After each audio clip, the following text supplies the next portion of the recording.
at B. If tan A is 1/√3, find the value of, first part है हमारा sin A cos C plus cos A sin C, second part है cos A cos C minus sin A sin C। अब आप यहाँ देखिए, यहाँ पर acute angle change होंगे आपके, तो आपको सबसे पहले तो आप आपका ट्राइंगल बना लो। हमने ट्राइंगल ABC बना लिया which is right angled at B, तो राइट एंगल आपने डिसाइड है, बट अभी आपके एक्यूट एंगल चेंज होंगे यहाँ पर। तो सबसे पहले आपने, उन्होंने क्या दिया हुआ है, उन्होंने दिया हुआ है tan A इज़ 1/√3, तो tan A 1/√3 मतलब A अगर मेरा एक्यूट एंगल है, तो A अगर मेरा एक्यूट एंगल है यहाँ पर, तो हाइपोटेनियस तो फिक्स है। टेन क्या होता है, परपेंडिकुलर अपॉन बेस, तो this is my base and this is my perpendicular. आपको पता है एक्यूट एंगल से लगा हुआ साइड मेरा बेस होता है, उसके सामने परपेंडिकुलर, तो आपको पता चल चुका है कि this is √3 and this is 1। तो अब हम यहाँ पर पाइथागोरस, मैंने आपको क्या बोला है, तीसरा साइड सबसे पहले निकालना है। एक्यूट एंगल तो चेंज होते रहेंगे, बट आप तीसरा साइड अपना सबसे पहले निकाल लो। तो आपको परपेंडिकुलर और बेस दिया हुआ है, हम हाइपोटेनियस निकाल लेते हैं।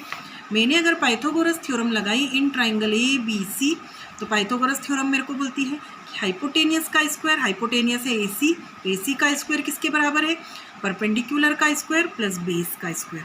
तो हाइपोटेनियस का स्क्वायर हो गया 1 का स्क्वायर प्लस √3 का स्क्वायर हो गया 3, 1 + 3 दैट इज़ 4। तो हाइपोटेनियस का स्क्वायर आया 4 और हाइपोटेनियस आ गई मेरे पास 2, मतलब AC मेरे पास है 2, BC मेरे पास है 1 और AB मेरे पास है √3। अब हम हमारे क्वेश्चन की रिक्वायरमेंट देखते हैं। मैंने आपको यही बोला कि पहले से क्वेश्चन सॉल्व करने मत लगो, आप सबसे पहले रिक्वायरमेंट देखो। आपके पास आपको निकालना है sin A cos C cos A और sin C, 4 चीज़ें निकालनी है। तो हमने लिख लिया sin A cos A sin C cos C, ठीक है। तो अब हम ये सब चीज़ें निकाल लेते हैं, हमारे नेक्स्ट क्वेश्चन में भी काम आ जाएगी। नेक्स्ट क्वेश्चन में हमको चाहिए cos A cos C, तो cos A और cos C यहाँ निकल जाएगा, sin A sin C sin A sin C, तो मतलब ये 4 चीज़ें निकालनी है। sin A क्या होगा, देखियो एक्यूट, मैंने वापस से ट्राइंगल यहाँ बनाया है। एक्यूट एंगल अगर ये है तो this is my base, this is my perpendicular, और एक्यूट एंगल अगर C है तो this is my base, this is my perpendicular. Hypotenuse आराम करती है वहीं पर, ठीक है। तो sin A हो जाएगा मेरे पास में परपेंडिकुलर अपॉन हाइपोटेनियस, मतलब परपेंडिकुलर क्या, BC upon AC that is 1/2। cos A मेरे पास हो जाएगा बेस अपॉन हाइपोटेनियस, मतलब AB अपॉन AC, तो AB की वैल्यू है √3 upon AC that is 2। sin C के लिए अगर मैंने करा प्रोसीड, तो C अगर sin C is perpendicular upon hypotenuse, तो परपेंडिकुलर है AB upon AC that is √3/2। cos C हमारे पास में क्या होता है, base upon hypotenuse that is BC upon AC, BC की वैल्यू रख दो 1 और AC की वैल्यू है 2, तो दैट इज़ 1/2। अब ये सारी वैल्यूज़ हम क्वेश्चन में रखते हैं। तो फर्स्ट पार्ट पे आ जाते हैं हम।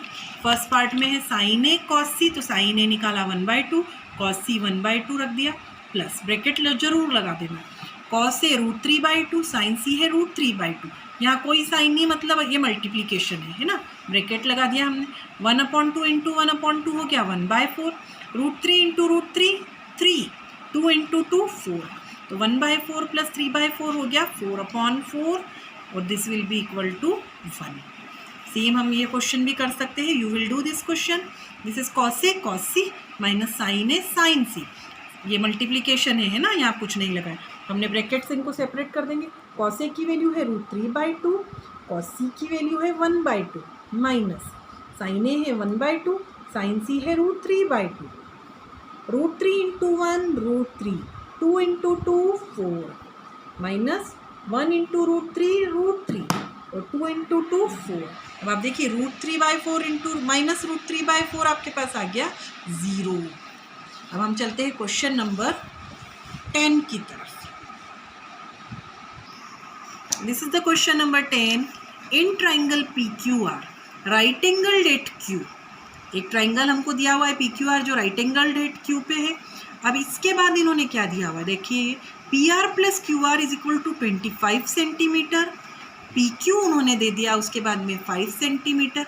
आपको निकालना है, you have to determine sin P cos P and tan P, ठीक है। देखो एक्यूट एंगल आपका P पे है और राइट एंगल एट Q दिया हुआ है ट्राइंगल, तो आप क्या करते हो, आप आपके ट्राइंगल को बना लो सबसे पहले। पी क्यू आर जो राइट एंगल्ड है क्यू पे है, और निकालना क्या है हमको, sine P, cos P and tan P, मतलब आपका एक्यूट एंगल पी पे बना हुआ है। अब इसके बाद में मैंने आपको बोला है कि दो साइड आपको दिए होंगे और तीसरा आपको निकालना रहेगा। बट इस क्वेश्चन में देखिए कुछ अलग से ही ट्विस्ट दे दिया है। एक साइड पी क्यू उन्होंने दे दिया आपको 5 सेंटीमीटर, पी क्यू तो उन्होंने 5 दे दिया, बट इन दोनों साइड्स को नहीं दिया। उन्होंने क्या दिया, इन दोनों साइड्स का सम दे दिया यहाँ पर, P R plus Q are 25 centimetre. तो देखिए गिवन चीज़ें आप सबसे पहले लिख लीजिए, फिर स्टार्ट करें। अब उन्होंने क्या दिया हुआ है, ट्राइंगल दिया हुआ है पी क्यू आर जो राइट एंगल्ड है क्यू पे। तो राइट एंगल ट्राइंगल है तो हम यहाँ पर फिर से पाइथागोरस लगाते हैं। हमको दो साइड नहीं दिए तो डजेंट मैटर हियर। हमने अगर पाइथागोरस थ्योरम लगाई तो पाइथागोरस थ्योरम हम हाइपोटेनियस डिसाइड कर चुके हैं। पी आर का स्क्वायर किसके इक्वल होगा, पी क्यू का स्क्वायर प्लस क्यू आर का स्क्वायर। पी आर का square will be equal to P Q का स्क्वायर प्लस क्यू आर का स्क्वायर। ठीक है, अब आप वैल्यू देख लीजिए क्या क्या वैल्यू है। पी आर की वैल्यू नहीं है तो उसको ऐसे के ऐसे रहने दिया। पी क्यू की वैल्यू हमारे पास है 5, मैंने रख दिया 5 का स्क्वायर। क्यू आर की वैल्यू भी नहीं है तो क्यू आर का स्क्वायर एज इट इज रहने दिया। अब आप देखिए जो जो हमको वैल्यू है उसको एक साइड रखेंगे, तो जो नहीं पता है that value you don't know that you will take one side. तो पी आर का स्क्वायर के पास में क्यू आर का स्क्वायर को ले जाते हैं तो हमारे पास आ जाएगा पी आर का square minus Q are square, और 5 का स्क्वायर यहाँ हो गया 25। देखिए हम आइडेंटिटी फिर से यूज़ करेंगे हमारी। आप ये देखिए ये दिख रहा है A square minus B square, तो A square minus B square, देखो राइट टू लेफ्ट और left to right identity apply हो जाती है। तो आप लिख सकते हो A plus B A minus B, तो A square minus B square होता है A plus B A minus B. तो हम यहाँ पर लिख सकते हैं पी, हमारा ए है पी आर और बी है क्यू आर, तो आप इसको ऐसा लिख सकते हो P R minus Q R in bracket P R plus Q R in bracket. Okay, तो इट। अब आप एक चीज़ और देखिए, आप बोलोगे मैडम ऐसा क्यों किया, क्योंकि जो गिवन हमको कुछ दिया हुआ है उसका हम यूज़ करेंगे। देखो P R minus Q R की वैल्यू तो हमको नहीं दी है, but P R plus Q R की वैल्यू हमको दी हुई है, दैट इज़ 25। तो यहाँ पर मैंने रख दिया 25। ये 25 इधर मल्टीप्लिकेशन में था, उधर उस 25 के पास जाएगा तो 25/25 क्या हो जाएंगे, 1 हो जाएंगे। तो मेरे पास आ गई value P R minus Q R is equal to 1। अब आप इसको इक्वेशन नंबर 1 दे दीजिए, और इसके बाद में P R plus Q R is equal to 25 वो ऑलरेडी दे चुके हैं, वो पहले हम यूज़ भी कर चुके हैं। इसको आप दे दो इक्वेशन नंबर 2। आपको दिख रहा है थोड़ा सा linear equation in one variable type का फॉर्म, वैसा फॉर्म नहीं, वेरिएबल नहीं है, बट यहाँ पर भी आप देखिए ये पी आर है ये पी आर है, इधर क्यू आर है इधर क्यू आर है, मतलब एक्स वाई मान सकते हो आप। तो इन दोनों इक्वेशन को हम सॉल्व करेंगे बाय द कौन सी मेथड बोलेंगे इसको, एलिमिनेशन से। आप देखो क्यू आर यहाँ माइनस क्यू आर है, इधर प्लस क्यू आर है, तो सेम डिफरेंट साइन है, तो हम ऐड कर देते equation number 1 plus equation number 2। देखिए पी आर और पी आर हो गए 2 पी आर, ये माइनस क्यू आर और प्लस क्यू आर कट गए, और 1 + 25 हो गया 26। यहाँ 2 ने उधर जाके डिवाइड किया अगर 26 को, तो पी आर की वैल्यू आ गई 13। अब आप देखिए आपके पास में पी आर की वैल्यू अगर 13 है, आपके पास में दो वैल्यू आ चुकी है। पी आर की वैल्यू आपके पास है, पी आर की वैल्यू आपके पास आ गई है 13, पी क्यू की वैल्यू है 5, क्यू आर बच गया। तो आप बोलोगे मैडम फिर से पाइथागोरस लगा दे, नहीं पाइथागोरस लगाने की ज़रूरत ही नहीं है। हमारे पास हमारी दो इक्वेशन है, इन दोनों इक्वेशन में कहीं पर इसमें या इसमें कहीं भी आप पी आर की वैल्यू 13 पुट कर दीजिए। पी आर की वैल्यू 13 अगर हमने इक्वेशन नंबर 1 में पुट की, इक्वेशन नंबर 1 में अगर मैंने पी आर की वैल्यू 13 पुट की, तो ये क्या हो जाएगा 13 minus Q R is equal to 1। Minus Q R है तो क्यू आर को उस साइड ले जाइए और 1 को 13 के प्लस, तो Q R is equal to 1, 13 + 1 14, Q R की वैल्यू आ गई 14।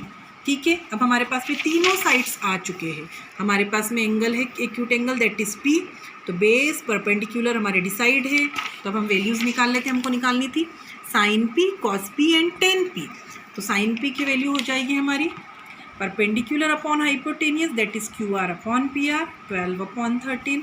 कॉस पी की वैल्यू हो जाएगी base upon hypotenuse that is P Q upon P R that is 5/13, और टेन पी की वैल्यू हो जाएगी perpendicular upon base that is Q R upon P Q that is 12/।